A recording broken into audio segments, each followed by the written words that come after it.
전 세계 주요 이슈를 짚어보는 선재규의 월드 앤 이슈 시간입니다. 미국이 이란산 원유 수입 금지에 대한 예외 조치를 연장하지 않기로 하면서 원유 시장이 출렁이고 있습니다. 동맹국도 예외 없는 대이란 압박 전략에 따라 국내 업계에도 타격이 불가피할 전망인데요. 관련 소식 선재규 연합인포맥스 선임 기자와 함께 자세히 짚어보겠습니다. 어서 오세요. 안녕하십니까? 네, 안녕하세요. 원래 이제 한시적 허가했던 원유 수입 이 원천 봉쇄 저희하고 좀 예상이 다르게 좀 진행은 됐지만 네. 가장 많이 수입하는 중국 입장으로서는 타격이 크겠어요. 네, 중국은 지금 로이터 통신 그 집계를 보면요, 네. 이달 들어서 하루 평균 75만 배럴의 이란 원유를 수입한 걸로 되어 있습니다.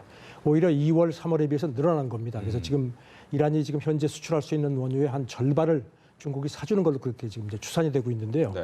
그러니까 중국이 뭐 아주 완강합니다. 그 트럼프 대통령 결정에 대해서 중국 외교부가 그저께도 논평을 했고 어제도 또 질문이 나오니까 논평을 했는데 단호히 반대한다 이런 표현을 썼고요. 그다음에 중국 기업의 합법적이고 투명적인 그런 권리는 우리가 지키겠다. 그리고 미국이 책임 있는 태도로 건설적인 역할을 하라고 이렇게 얘기를 했습니다. 이게 뭐 이란 원유를 계속 사들이겠다는 그런 뜻으로 분석이 됩니다. 이렇게 중국이 강력하게 반발을 한다면 아직 미중 무역 협상이 끝나지 않았는데요. 네. 그렇다면 여기에도 영향을 미칠 수가 있을 것 같습니다. 네, 아무래도 그런 영향이 있을 거라는 분석이 외신들로부터 나오는데요. 이 중국도 그렇지만 지금 인도 같은 경우도 이달 들어서 하루 평균 한 29만 배럴 정도. 그러니까 중국 다음으로 많이 이란 원유를 사는 걸로 되어 있습니다. 네. 그래서 지금 아시다시피 인도도 미국하고 지금 뭐 관세 분쟁까지는 안 갔지만 그 통상 협상을 하면서 이제 삐걱거리고 있는데요. 그래서 지금 외신 분석은 트럼프가 이번 이제 자기 포커 게임에서 자기 카드를 이제 보여줬는데 그다음에 이제 상대방인 그 중국하고 인도가 이제 어떤 카드를 내미냐에 따라서 포커 게임이 트럼프가 이길 수도 있고 질 수도 있는 거다. 네. 그러니까 이제 그러자면은 중국하고 인도에 대해서 뭔가 좀 양보하지 않겠느냐 그런 얘기가 있는데 지금 아시다시피 이제 미중 무역 번정이 이제 거의 다 끝났고 사실 중국이 많이 양보한 걸로 알려지고 있죠. 네. 그러니까 이제 그거를 마무리하는 단계에서 트럼프가 어떤 정치적인 계산을 할지 이것도 좀 관심이 있습니다. 네. 벌써 국제 유가는 오르기 시작을 했는데. 그렇죠. 6개월 사이 지금 가장 최고치로 올랐습니다. 그러다 보니까 이 사건을 어떻게 좀 해결할까? 뭐 사우디한테 좀 손을 내밀 거라는 얘기가 나오더라고요. 네, 트럼프도 이번 조치 발표하고 나서 바로 트윗을 띄워서 사우디 그리고 몇몇 오페크 국가들이 충분히 이란 석유 중단에 대한 이상으로 충분히 보충을 할 거다 이렇게 얘기를 했는데 과연 근데 여기 대해서 이제 사우디 석유 장관도 네. 사우디는 원유 시장의 안정을 가장 중시한다는 원칙에 변함이 없다. 일단 호응을 한 걸로 그렇게 비춰지지만 지금 전문가들 분석은 그렇지 않습니다. 블룸버그 통신은 미국하고 사우디 간의 정책적인 신뢰가 네. 트럼프 집권 후에 전같지가 않다. 그리고 이제 특히 5월 2일부터 이제 완전 제로 이제 하겠다고 선언을 했는데 불과 열흘 정도만 남기고선 이렇게 선언을 한 거에 대해서 사우디가 물론 증산 능력이 충분히 있지만 사우디로서는 타이밍이 영 좀 달갑지 않을 거다 이런 지적도 했고요.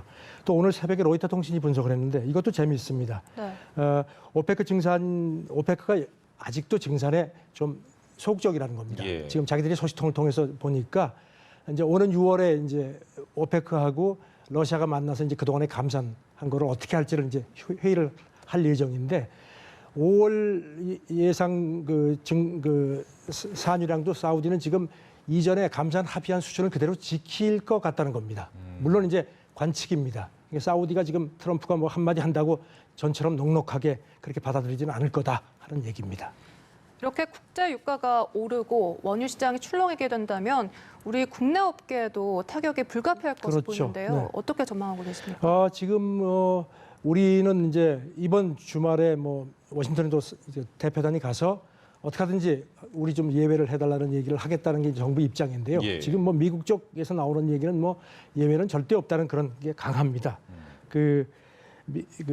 왜냐하면 이제 아시다시피 지금 이제 미국에서 셰일유를 많이 생산을 해서 이제 트럼프가 그걸 바탕으로 해서 이른바 석유 패권주의를 본격적으로 쓰기 시작한 건데 네. 우리나라도 그렇고 중국, 일본, 인도 대부분의 아시아 국가들이 오랫동안 중동 원유에 설비가 최적화되어 있기 때문에 그걸 바꾸려면은 엄청난 돈이 들어가고 또 여러 가지 경제적인 충격이 크기 때문에 쉽지 않다는 겁니다. 이걸 또 트럼프도 모를 리가 없고 그런 건데 지금 이제 로이터 통신이 이제 아주 재밌는 표현들을 많이 씁니다. 정치적인 논리만으로 해결될 사안이 아니다. 그러면서 미국의 33대 해리 트루먼 대통령이 백악관에 있을 때 책상 위에다가 모든 책임은 내가 진다. 이런 명패를 놔뒀었는데 트럼프가 이걸 기억할지 모르겠다. 카드를 던졌는데 네. 카드를 던졌으면 거기에 대한 책임은 대통령이 져야 될 거다. 상당히 좀 시니컬한 표현입니다. 알겠습니다. 이제 미국 같은 경우에는 이란에 대해서 굉장히 압박을 많이 했는데 얼마 전에 이제 이란 정예군을 테러 조직이다라고까지 했는데 보니까 이 이란 정예군과 또 어떻게 보면 같이 일하는 외국 기업한테는 예외를 준다. 이것도 이상합니다. 외국 기업뿐만 아니라 미국 정부 관계자라든가 미국 기업들도 어떻게 비즈니스 하다 보면은 왜냐하면 이란 혁명 수비대가 이란 경제에 상당한 부분을 쥐고 있거든요. 그러니까 그 동안에 많이 접촉을 할 수밖에 없는 시스템이 돼 있거든요. 네. 그러니까 이제 미국 국무부 대변인이 이렇게 접촉한다고 해서 그 접촉하는 상대들을 제3의 테러 조직으로 우리가 간주하지는 않겠다 이런 얘기를 했습니다. 로이터 이거 이제 외신은 이게 이제 폭넓은 예외를 적용하겠다는 시사다.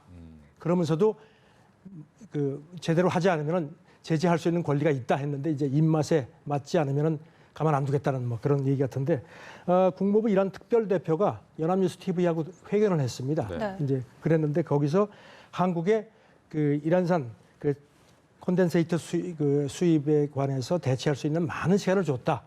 이제 그러니까 시간 이제 돈을 안 주겠다는 그런 뜻이겠죠. 네. 하지만 한국이 경제적인 피해가 없었으면 좋겠다. 이건 이제 희망사항인데 그리고 이제 국무부 에너지 차관보도 같은 회견에서 모든 나라에 똑같이 적용되는 거다.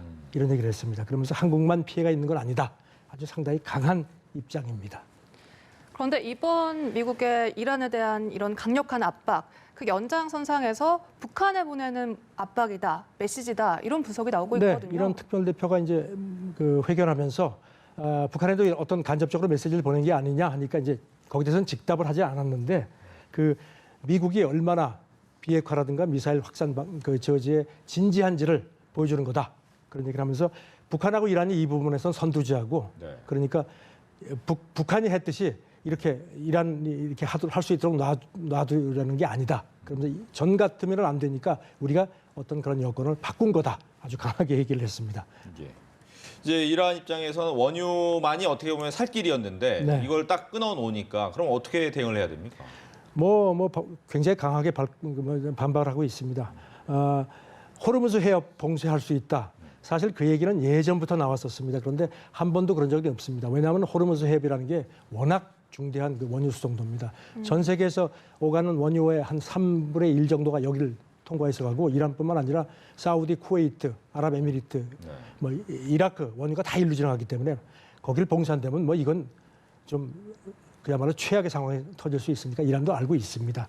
이란 외무장관도 뭐 우리가 뭐 능력이 없을 것 같이 걱정하지 마. 뭐 이런 식의 아주 큰 소리를 치고 있는데 이런 가운데 로이터 통신이 재밌는 보도를 했습니다. 네. 그 베네수엘라 아시다시피 베네수엘라도 지금 그 미국이 석유 수출을 봉쇄를 했죠. 그렇죠. 근데 베네수엘라가 러시아를 통해서 이렇게 러시아 석유를 보내서 이렇게 우회 수출한다는 그런 그 첩보가 있다. 이런 얘기를 했는데 물론 확인된 건 아닙니다. 이게 이란한테도 뭔가 시사하는 게 있는 거 아니냐. 뭐 그런 얘기가 있는데 지금 아시다시피 김정일 위원장이 지금 기차 타고 러시아로 가고 있죠. 그렇죠. 가서 이제 뭐 핵 문제를 얘기하는데 여러 가지가 지금 복잡하게 얽혀 있는 겁니다. 트럼프 대통령이 카드를 던졌는데 과연 그 카드가 자기한테 자충수가 될지 어떨지 조금 더 두고 봐야 될 것 같습니다. 네, 알겠습니다. 지금까지 국제뉴스 전문 선재규 연합인포맥스 선임 기자와 함께 이야기 나눠봤습니다. 오늘 말씀 고맙습니다. 네, 감사합니다.